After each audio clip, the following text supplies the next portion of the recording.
2026년 6월 14일 주일 온바이블 교회 포커스 예배에 함께하신 모든 분들을 주님의 이름으로 환영합니다. 오늘 성서 본문은 요한복음 1장 14절입니다. 말씀이 육신이 되어 우리 가운데 거하시매 우리가 그의 영광을 보니 아버지의 독생자의 영광이요 은혜와 진리가 충만하더라. 여러분, 사도신경을 고백하다 보면 유독 이성적으로 받아들이기 힘든 대목을 만납니다. 바로 성령으로 잉태하사 동정녀 마리아에게 나시고 라는 부분입니다. 현대인들에게 이 고백은 종종 과학적인 진위 여부를 따지는 피곤한 논쟁거리가 되곤 하죠. 어떻게 남자를 모르는 처녀가 아이를 낳을 수 있느냐는 질문 말입니다. 그런데 우리가 이 고백을 산부인과적 리포트나 과학적인 기적으로만 접근하면 정작 이 안에 담긴 거대한 사건의 본질을 놓치게 됩니다. 이 고백은 단순히 하나님이 마술을 부리셨다는 이야기가 아닙니다. 이것은 온 우주의 주인이신 하나님이 왜 굳이 보잘것없는 인간의 몸을 입으셨는가, 왜 그 화려한 하늘 보좌를 버리고 먼지 풀풀 날리는 흙탕물 묻은 우리의 일상 속으로 걸어 들어오셨는가에 대한 사랑의 선언입니다. 성육신, 즉 하나님이 사람이 되셨다는 것은 신앙이 더 이상 추상적인 관념이나 구름 위의 이야기가 아니라는 뜻입니다. 하나님은 우리에게 정답을 담은 책 한 권을 던져주고 멀리서 구경하시는 분이 아닙니다. 대신 우리와 똑같이 배고픔을 느끼고 친구의 죽음 앞에 눈물 흘리며 배신과 통증을 온몸으로 겪는 인간이 되기로 결단하셨습니다. 교리는 예수가 어떻게 태어났느냐를 묻지만 신앙은 하나님이 왜 우리 곁에 오셨는지를 묻습니다. 오늘 우리는 그 신비로운 탄생의 이면을 들여다보려 합니다. 하늘이 땅으로 내려앉은 그 급진적인 사건이 오늘 외롭고 고단한 우리의 삶에 어떤 위로와 저항이 되는지 말입니다. 우리는 흔히 신앙을 내가 하나님을 찾아가는 과정이라고 생각합니다. 내가 열심히 공부해서 신학을 이해하고 내가 정성을 다해 기도해서 응답을 받아내고 내 의지로 무언가를 결단해야만 하나님께 가까워질 수 있다고 믿죠. 하지만 사도신경의 첫머리는 우리의 이런 야망에 조용히 제동을 겁니다. 성령으로 잉태하사.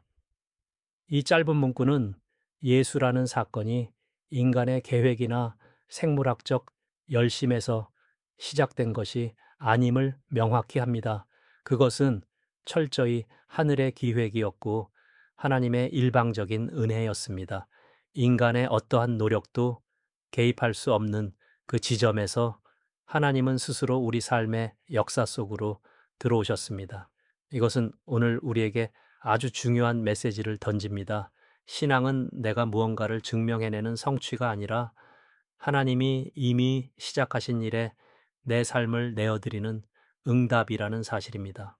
우리는 자꾸만 내가 얼마나 거룩한가, 내가 얼마나 열심히 봉사하는가로 나의 가치를 증명하려 합니다. 이런 공로주의는 우리를 영적 엘리트주의에 빠뜨리거나 반대로 끊임없는 죄책감에 시달리게 하죠. 성령으로 잉태되었다는 고백은 우리에게 안도감을 줍니다. 구원은 나의 어떠함에 달려 있지 않다라는 선언이기 때문입니다. 마리아가 그랬던 것처럼 우리가 할 일은 그저 주의 여종이오니 말씀대로 내게 이루어지이다 라고 나의 빈 공간을 내어드리는 것뿐입니다. 하나님은 우리의 대단한 능력을 빌려 일하시는 분이 아닙니다. 오히려 우리의 연약함과 빈손을 통해 당신의 거대한 사랑을 시작하십니다. 나의 열심이 앞설 때 우리는 쉽게 지치지만 성령이 시작하신 일임을 고백할 때 우리는 비로소 평안을 얻습니다.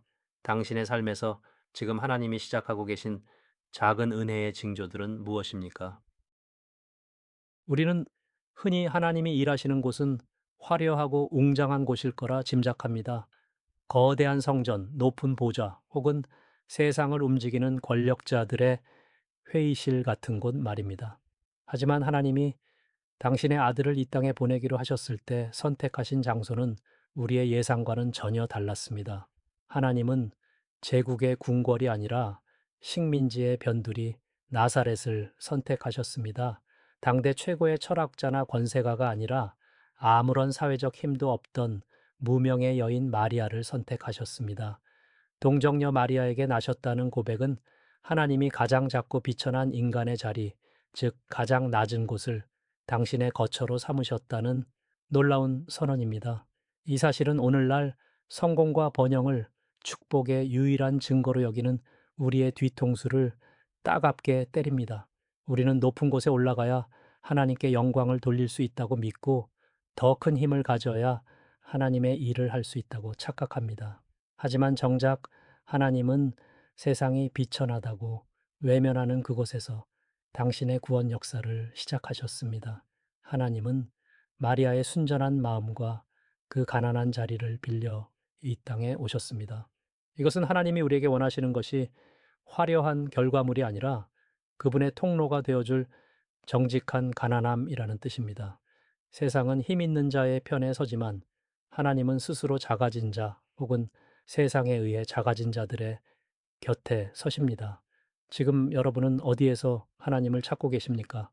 혹시 나를 더 높여줄 화려한 기적만을 쫓고 있지는 않나요? 하나님은 이미 당신의 가장 연약한 부분, 가장 비천하다고 느껴지는 그 삶의 구석진 자리에서 조용히 숨 쉬고 계실지 모릅니다. 우리가 그 낮은 자리로 내려갈 때 비로소 우리는 마리아의 몸을 빌려 오신 그분을 만날 수 있습니다. 사도신경이 고백하는 성육신의 절정은 요한복음 1장 14절의 말씀이 육신이 되어 우리 가운데 거하심에 라는 선언에 맞닿아 있습니다. 여기서 거하신다는 말의 헬라어 어원인 에스케노세는 구약의 성막을 뜻하는 단어에서 왔습니다. 이것은 거룩하신 하나님이 인간의 시간과 공간이라는 천막 안으로 자신을 구속시키셨다는 뜻입니다. 여기서 우리는 성육신의 가장 급진적인 신비인 미움 케노시스를 마주합니다. 빌립보서 2장이 증언하듯 그리스도는 하나님과 본체이시나 그 동등됨을 취할 것으로 여기지 않으시고 자신을 비워 종의 형체를 입으셨습니다. 이것은 단순히 인간인 척 하신 것이 아닙니다. 무한하신 분이 유한함 속으로, 영원하신 분이 죽음이 지배하는 시간 속으로 스스로를 던져 넣으신 존재론적 자기 비움입니다. 하나님이 인간의 몸을 입으셨다는 것은 이제 인간의 모든 고통과 한계가 하나님의 경험 안으로 통합되었음을 의미합니다. 하나님은 배고픔의 허기를 아는 분이 아니라 직접 느끼신 분이며 배신의 고통을 이해하는 분이 아니라 그 통증을 온몸으로 사신 분입니다. 이로써 인간의 고난은 더 이상 하나님과 격리된 외로운 사건이 아니라 하나님이 직접 통과하신 신성한 장소가 되었습니다. 우리는 흔히 거룩함을 오염되지 않은 순결함, 즉 분리로 이해하곤 합니다. 하지만 성육신이 보여주는 진짜 거룩함은 철저한 연대입니다. 예수님은 거룩을 지키기 위해 죄인들과 거리를 두지 않으셨습니다. 오히려 죄인들의 식탁에 앉으시고 나병 환자의 피부에 손을 대시며 가장 추악한 죽음의 자리인 십자가 위에서 엘리 엘리 라마 사박다니를 외치셨습니다. 하나님이 인간의 흙탕물 묻은 삶 속으로 한막을 치셨다면 그분을 따르는 우리의 거룩함 또한 성전 안의 고고한 기도가 아니라 고통받는 타자의 곁을 지키는 현존이어야 합니다. 타자의 아픔을 관조하는 것이 아니라 그 아픔의 무게를 내 존재로 함께 버텨내는 것, 그것이 바로 성육신의 신학이 우리에게 요구하는 급진적인 거룩함입니다. 주님은 지금도 화려한 금빛 제단 위가 아니라 인생의 벼랑 끝에서 떨고 있는 누군가의 곁에서 함께 떨고 계십니다.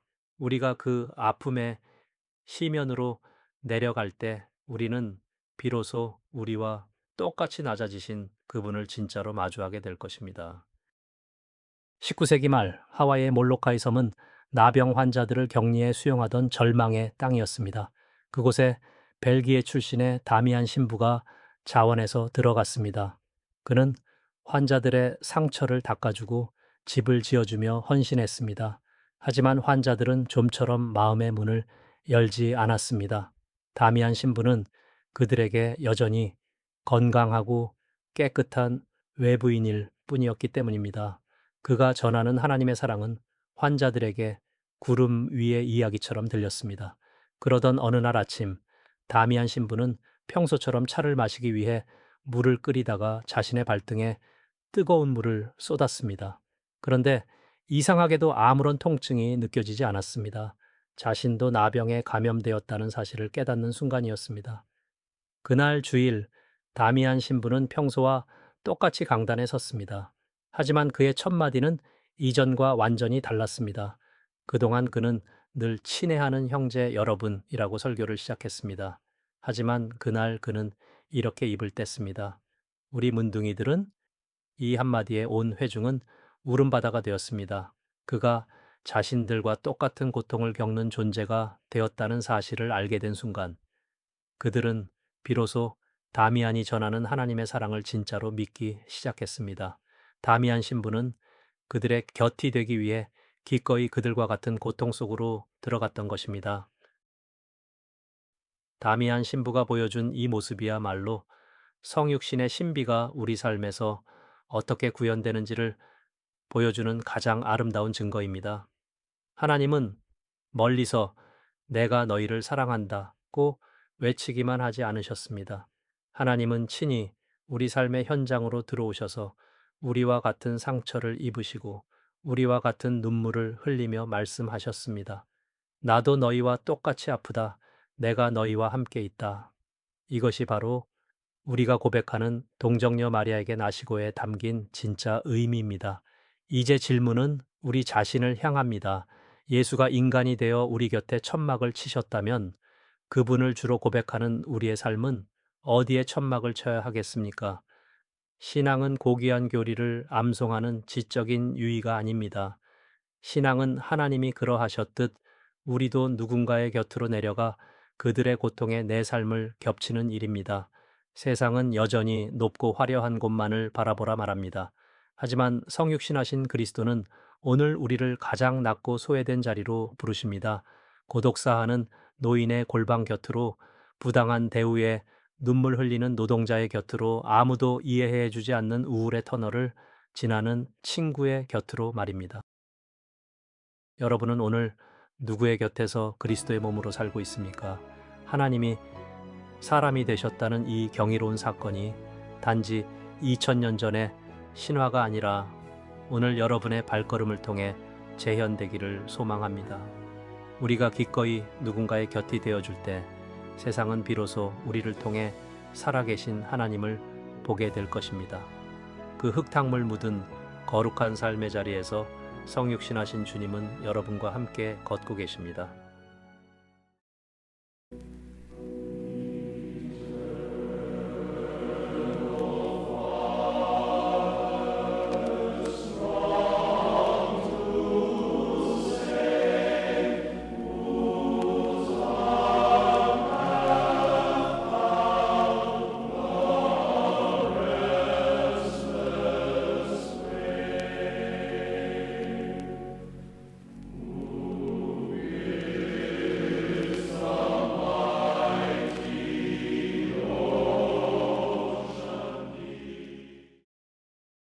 무한하신 영광을 비워 유한한 인간의 몸을 입으신 주님, 하늘 보좌 대신 우리 곁에 낡은 천막을 치시고 우리의 신음과 눈물을 온몸으로 살아내신 그 급진적인 사랑을 찬양합니다.